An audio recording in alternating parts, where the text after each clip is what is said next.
Assalomu alaykum narod, assalomu alaykum rебята. Kazakistan, O'zbekiston. Biza Otajon Bratishka bilan Kazakistanda, ya'ni Qozog'istondamiz. Barchalaring kecha videolarni ko'rgan bo'lsanglar, multida o'lgan degan videolar joylagan edik. Biza hech qanday u qizga yomonlik emas. U qizni rostdan ham sevaman. Umrimning oxirigacha sevaman. Agar rozi bo'lsa, uylanish taklifini ham beraman. Zarracha ham ko'nglimda u qizga yomonligim yo'q. Kecha juda ham ko'pchilik PRda o'ylashdi, juda ko'pchilik o'lgandan xursand bo'lishdi, juda ko'pchilik o'sha qizi o'lmasin deb duolar qilishdi.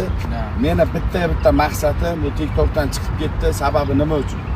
TikTokda u qizga yetarli darajada paddashga bo'lmadi. Juda ko'pchilik insonlar paddashga qilmay qo'ydi, ya'ni unutishdi. Men uni o'ldirmoqchi emas, men uni tiriltirmoqchi edim. Men asl maqsadimga keragidan ham ortiq erishdim deb o'ylayman. Sababi juda ham ko'pchilik multida izladi, istadi, qidirdi. Meni niyatim ham, meni maqsadim ham shu edi.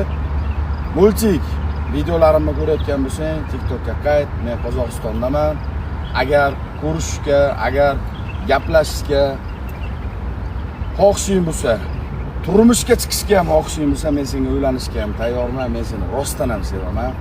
Senga yomonlik bo'lishini hech qachon xohlamayman. Men seni chin yurakdan sevayotgan dunyoda bitta inson bo'lsa, o'sha ham men bo'laman. Ukajon, u qizga bizning umuman yomonligimiz yo'q. Umri uzoq bo'lsin. Bizlar u qizga nima qilgan bo'lsa, yaxshilik bo'lsin deb qildik. Mana akam bilan gaplashib, bitta narsa, odamni holidan xabar olginglar kelsa, uni o'lishini kutmanglar.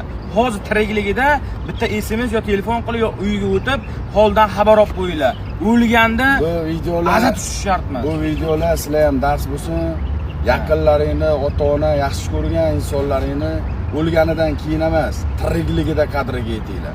Har bir nafas, har bitta deb olayotgan havoyimiz g'animat bo'lishi mumkin. Salomat bo'linglar. Hozir o'lish mumkin. Lubboy odam, manmi, sizmi, kim bo'lishidan qat'iy nazar, odamni tirikligiga qadriga yetish kerak. Joninglar sog' bo'lsin.